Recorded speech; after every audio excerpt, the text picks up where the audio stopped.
আজকে আমি আপনাদেরকে একটি শাহরুখ খানের পোর্ট্রেট এঁকে দেখাবো, তারপর স্কিন টেক্সচার আঁকে, বার্নিশ কিভাবে করতে হয়। হাই, আমি জনি রয়। আমি এমন চারকোলের ছবি আঁকি।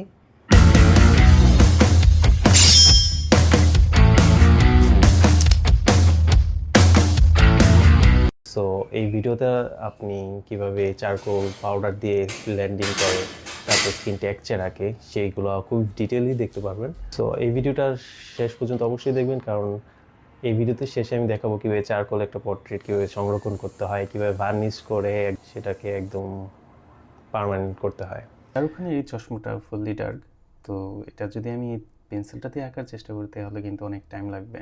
সেটা খুব সহজে করা যায়, আর সেটা করার জন্য আমি অ্যাপ্লাই করবো হচ্ছে এই চারকোল পাউডারটা। দেখুন, এই চারকোল পাউডারটা ইউজ করাতে খুব সহজে করে ফেলা যায়। তো আমি স্কিন টেক্সচারটা আঁকার জন্য আমি এই চারকোল পাউডারটা ইউজ করব। নাক দিয়ে শুরু করি। প্রথমে হচ্ছে আমি শেডিং করব এই চারকোল পাউডারটা দিয়ে, তারপর একটু ব্লেন্ডিং কমপ্লিট হওয়ার পর যে টম্বো মোনো যে ইরেজারটা আছে সেটা দিয়ে আমি টেক্সচারগুলো আঁকবো।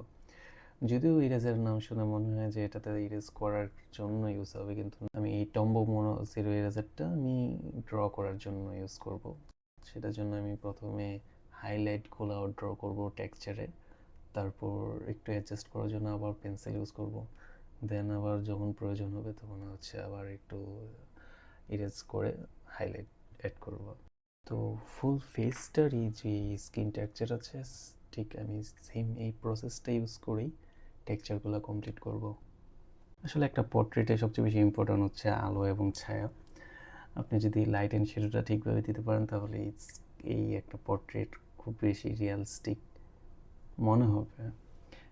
কিন্তু তারপরেও যখন আপনি রিয়ালিস্টিক একটা পোর্ট্রেট আঁকার ট্রাই করবেন সেখানে স্কিন টেক্সচারটা ম্যাটার করে। আমি এর আগে কখনো স্কিন টেক্সচার এমন খুব একটা বেশি আঁকি নাই, তো এটাই আমার ফার্স্ট অ্যাটেম্প। আসলে এটাই আমি হচ্ছে একটু রিয়ালিস্টিক করার ট্রাই করছি। তো আমার কাছে ফার্স্ট অ্যাটেম্প হিসেবে আসলে খুব কঠিনই মনে হচ্ছে, কিন্তু আশা করি আমি শিখতে পারবো। আমার এই স্কিন টেক্সচার শেখার যে জার্নিটা আমি অবশ্যই আপনাদের মাঝে শেয়ার করার ট্রাই করব।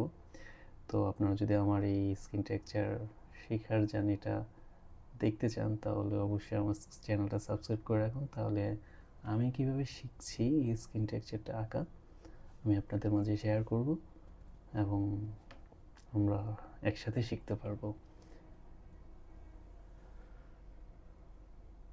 সো আমার চ্যানেলটা অবশ্যই সাবস্ক্রাইব করে রাখুন আর দেখুন কীভাবে আমরা শিখতে পারি।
তো আঙ্গুলের যে টেক্সচারগুলো আছে এটা আমাকে খুবই খুবই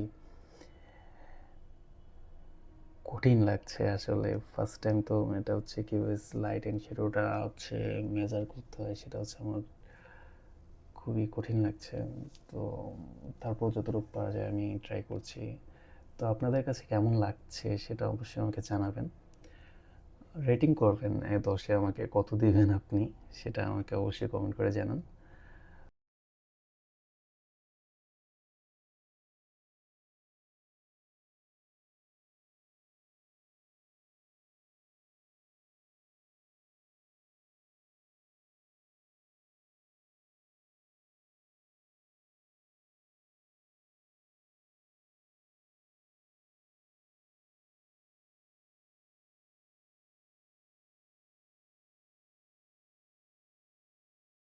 রিয়েলিস্টিক পোর্ট্রেটে আমার সবচেয়ে বেশি মজা যেটা লাগছে সেটা হচ্ছে হাতের এই রকগুলো আঁকা। খুব সহজে কিন্তু এই রকগুলোর ভাইব ক্রিয়েট করা যাচ্ছে, আর টেক্সচারটা দেওয়া খুবই ইজি মনে হচ্ছে। তো আসলে এমনই, স্কেচ আঁকতে গেলে প্রথমে না পারলেও আসলে কয়েকবার ট্রাই করলে, প্র্যাকটিস করলে শেখা যায়, খুব সহজেই করা যায়।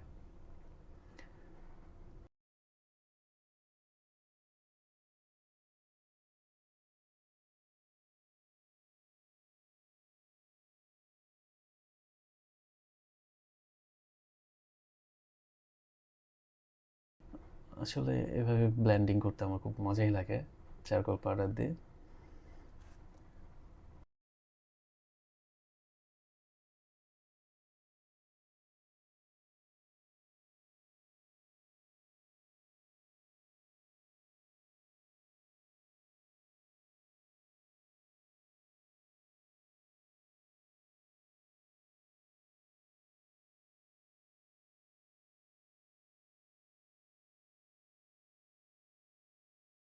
আর এই যে ব্যাকগ্রাউন্ডটা, এই ব্যাকগ্রাউন্ডটা আসলে আমি কি কালার করবো আমি কনফিউজড। প্রথমে একটু হালকা শেড দিই, দেখেন কেমন লাগছে। তো কেমন লাগছে এই শেডটা আপনি আমাকে কমেন্ট করে জানান। তো আমার মনে হচ্ছে একটু চেঞ্জ করে দেখা দরকার, তো আমি ফুললি ডার্ক করে দিচ্ছি। এই যে ফুল ডার্ক, দেখুন এটা কেমন লাগছে। Sketch complete. সো এখন সাইন করে চারকোলটা যাতে টেকসই হয় সেজন্য আমি বার্নিশের কোট দেবো। সেক্ষেত্রে আমি হচ্ছে কিউলক্সের ফিক্সেটিভ স্প্রেটা অ্যাপ্লাই করব। একটু প্রথমে ঝাঁকিয়ে নিয়ে তারপর অ্যাপ্লাই করতে হবে। খুব কাছ থেকে না, মিনিমাম 1 থেকে 1.5 ফুট দূর থেকে স্প্রে করতে হবে। এভাবে হচ্ছে 2টা বা 3টা লেয়ার কোট দিলেই কাজ শেষ। তারপর চারকোলটা আর ঘষলে উঠবে না। তো শাহরুখ খানের এই ভিডিওটা আপনাদের কেমন লাগলো অবশ্যই কমেন্ট করে জানাবেন। সো দেখা হবে আগামী ভিডিওতে, সে পর্যন্ত ভালো থাকুন, টাটা।